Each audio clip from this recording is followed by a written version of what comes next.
Hello दोस्तों, स्वागत है आप सभी का हमारे वन पीस के यूनिवर्स के एक नए ब्रेक डाउन में। और आज का टॉपिक है प्रिंस लोकी ऑफ एल्बाफ। जी हाँ, ओडा ने ऐसा विलन इंट्रोड्यूस किया है कि दिल की धड़कन बढ़ने लगती है और थोड़ा थोड़ा डोफ्लामिंगो की याद भी आती रहती है। लोकी की डिजाइन और उसका एंट्रेंस मतलब एकदम शुद्ध हिंदी में बोलूं तो घातक है भाई। अब वन पीस के फैन जानते हैं कि ओडा सेंसेई के कैरेक्टर डिजाइन कुछ अलग ही लेवल के होते हैं। मतलब एनिमेशन को देखकर बंदा पहले हंस पड़ता है और फिर बाद में उसकी स्टोरी में घुस जाता है। और हाँ, पहले तो ये भी कंप्लेंट आती थी कि ये डिजाइन बहुत ही कार्टूनिश है, लेकिन एक बार फैन स्टोरी में घुस जाते हैं तो वो आर्ट स्टाइल भी ज्यादा मैटर नहीं करती। लेकिन लोकी इसने तो भाई लेवल ही अलग कर दिया है। जैसे हमने सोचा था कि ये प्रिंस बंदा अच्छा बच्चा निकलेगा, पर एल्बाफ से हमने देखा कि ये एक इविल और टेरिफाइंग लोकी देखने को हमें मिल सकता है। I mean, पहले सैल्यूट था तब हमें ये लगता था कि ये बंदा फ्रेंडली वाइब देगा, पर असली लोकी तो बिल्कुल ही मैं बदनाम हुआ डार्लिंग तेरे लिए टाइप का निकला। और यार, फैंस को लोकी में थोड़ा डोफ्लामिंगो का वाइब मिलता है।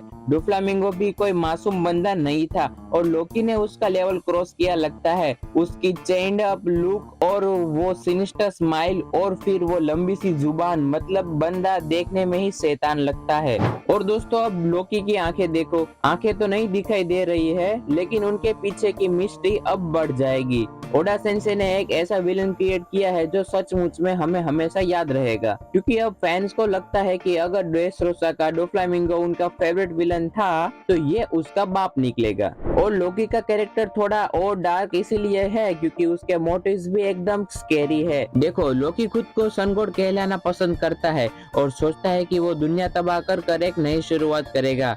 लोकी का दुनिया का खत्म करने का ऑब्सेशन शायद उसके पास्ट और उसके लेजेंडरी डेल फूड से रिलेटेड है। लेकिन दोस्तों, क्या यह सचमुच में पॉसिबल है या सिर्फ लोकी ने गलतफहमी का भूत अपने सर पर चढ़ा रखा है? लोकी को अपने लिए एक प्रोफेसी सुनाई गई थी जो कहती है कि वो एक दिन दुनिया को खत्म करेगा। अब इसका मतलब शायद ये नहीं था कि वो लिटरली सब कुछ डिस्ट्रॉय करेगा। हाँ, हो सकता है कि ये एक सिंबॉलिक प्रोफेसी थी जो कह रही थी कि वो दुनिया का अनफेयर सिस्टम खत्म करेगा, जैसे कि वर्ल्ड गवर्नमेंट और उनका जुल्मी रूल। लेकिन लोकी ने शायद इस प्रोफेसी का गलत मतलब निकाल लिया और उसे लगता है कि वो दुनिया को फिजिकली डिस्ट्रॉय करेगा।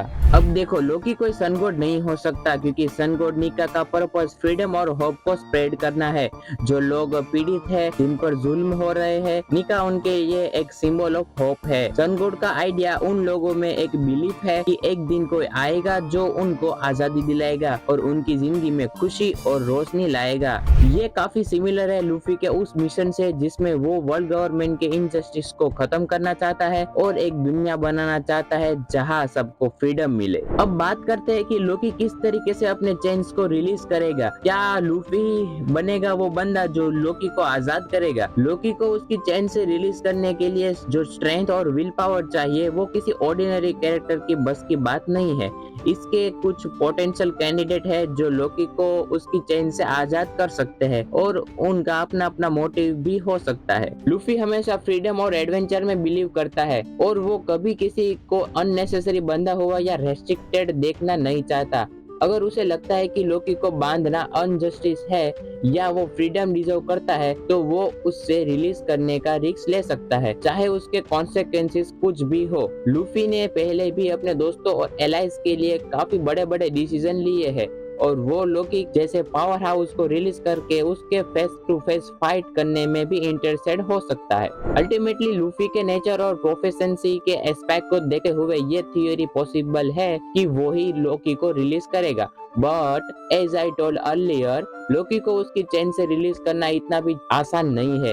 ये एक मेजर टर्निंग पॉइंट होगा स्टोरी में। मेरा मानना ये है कि अगर कोई उसे रिलीज करेगा तो सिर्फ उसके डिस्ट्रक्टिव पोटेंशियल के फायदा उठाने के लिए ही करेगा, जैसे कि black beard and emu. Black beard उसको अपने क्रू में इनवाइट करेगा या फिर तो उसके डेविल फ्रूट को हंट कर कर अपना थर्ड डेविल फ्रूट कलेक्ट करेगा। और रही बात इमुसामा की, तो उसके और गोरोसेक का प्लान तो यही होता है कि किसी को भी पकड़ो, कंट्रोल करो, और या फिर तो बात नहीं माने तो मैन्युपुलेट करो और उसको अपनी साइड कर लो। और लोकी को वो अपनी साइड कर कर शायद वो स्ट्रो हाइट पायरेट्स और रिवोल्यूशनरी आर्मी और बाकी के पायरेट्स को निपटा देंगे और अपने वॉइड सेंचुरी के सीक्रेट को रिवील होने से भी बचा लेंगे। लेकिन अगर लूफी और लोकी का टकराव हो गया तो ये जरूरी है कि लूफी उसकी पावर का असली मीनिंग समझ सके और उसको रोकने का तरीका ढूंढे। अब देखो, एल्बाफ के लोग भी लोकी से काफी ज्यादा डरते हैं और इसी वजह से लोकी को बांध कर रखा हुआ है। पर powerful people make places powerful. So यार, हमारा लोकी भी ज्यादा दिनों तक अपने हथकड़ियों में नहीं रहने वाला और भाई इतना ज्यादा पावरफुल विलन वैसे भी बंधे नहीं रह सकता। और काफी चांसेस है कि ये एल्बाफ आर्क का फाइनल विलन बनने वाला हो। रिलीज होने के बाद लोकी के प्लान्स काफी अनप्रेडिक्टेबल हो सकते हैं। वो एल्बाफ से रिवेंज देना चाहता हो क्योंकि उसको वहां पर प्रिजन कर रखा था, और उसका अगला प्लान शायद वर्ल्ड गवर्नमेंट के स्ट्रक्चर को डिस्ट्रॉय करना हो या फिर किसी और एंशिएंट वेपर को ढूंढने का, जिससे वो अपनी पावर और डिस्ट्रक्शन को और भी आगे ले जा सके। लोकी और लूफी के बीच आखिरी बैटल का बिल्डअप हो सकता है जो स्टोरी के लिए एक इंटेंस क्लाइमैक्स क्रिएट करेगा। रुको रुको, ये तो अभी ट्रेलर है, पिक्चर तो अभी बाकी है। क्या ऐसा हो सकता है कि लूफी और लोकी का डेविल फ्रूट एक्सचेंज हो गया हो और सन गॉड वाला डेविल फ्रूट लूफी को समहाउ मिल चुका हो और लूफी का गम गम नोमी लोकी को, पर उनका पता किसी को भी ना हो और फ्रूट एक्सचेंज हो गए हो? पर ये कौन कर सकता है? क्या इसके पीछे सैंक्स का हाथ हो सकता है? सैंक्स ने गम गम नोमी को वर्ल्ड गवर्नमेंट के शिप से चुराया था। अब ये कोई नॉर्मल डेविल फ्रूट नहीं था, ये वो डेविल फ्रूट था जो बाद में लूफी को सन गॉड निका के रूप में ट्रांसफॉर्म करता है। सैंक्स ने शायद फ्रूट को इसलिए चुराया क्योंकि उसे इस फ्रूट की ट्रू पावर और भविष्यवाणी के बारे में पता था। सैंक्स का वर्ल्ड गवर्नमेंट और गोरोसे के साथ कनेक्शन भी मिस्टीरियस है और उसका उनके साथ मीटिंग करना और डिस्कस करना ये इंडिकेट करता है कि उसके पास कुछ खास इंफॉर्मेशन थी इस डेविल फ्रूट के बारे में। हमारे पास हमेशा से ये इम्प्रेशन था कि लूफी ने गोमू गोमू नोमी को गलती से खा लिया था, लेकिन अगर सैंक्स के पास इस डेविल फ्रूट की असली आइडेंटिटी और इम्पोर्टेंस की नॉलेज थी तो हो सकता है उसने इंटेंशनली ये इंश्योर किया कि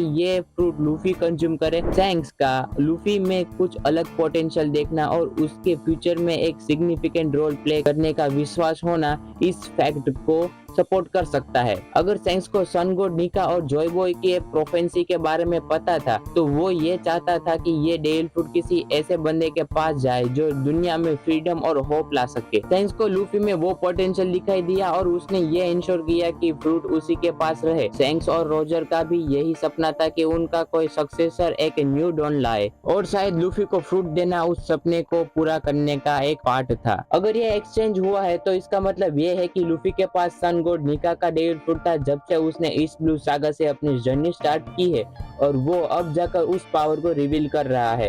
वही दूसरी तरफ लोकी जो अपने आप को सन गॉड मानता है वो एक्चुअली लूफी का पुराना गोमू गोमू नोमी फ्रूट पोजेस कर रहा है जो कि उसकी स्ट्रेंथ के लिए सफिशिएंट नहीं है, लेकिन उसको अभी तक ये पता नहीं चल पाया कि उसके पास असली में कोई और डेविल फ्रूट है। अगर सच में सैंक्स का ये सब के पीछे हाथ है तो इसका मतलब ये है कि सैंक्स ने लूफी को जॉय बॉय या सन गॉड बनाने में एक इंटेंशनल रोल प्ले किया है। उसका प्लान शायद यही था कि वो लूफी को दुनिया के फ्रीडम और पीस का सिंबल बनाए जबकि लोकी जैसे इंसान को इस पावर से दूर रखे। और ये थियरी सुनाते सुनाते सच में यार मेरी भी फट चुकी है और मुझे अब सैंक्स पहले से ज्यादा मिस्टीरियस बंदा लग रहा है। तो दोस्तों अब आप ही सोचो, लोकी जैसे एपिक विलन के साथ लूफी का फेस ऑफ कैसे होगा? एक तरफ हमारा लूफी जिसे कुछ भी इम्पॉसिबल नहीं लगता और दूसरी तरफ ये सन गॉड वाला लोकी। मतलब हाइप की लेवल तो अप टू स्काई है। और आप लोग अब कमेंट करके मुझे अपनी अपनी पॉसिबिलिटीज बताओ और हमारे चैनल को सब्सक्राइब करना बिल्कुल मत भूलना बॉस, क्योंकि मैं आगे भी वन पीस के ऐसे मजेदार थियरी शेयर करूंगा इसी चैनल पर। सो मिलते हैं नेक्स्ट वीडियो में, तब तक के लिए स्टे ईपिक।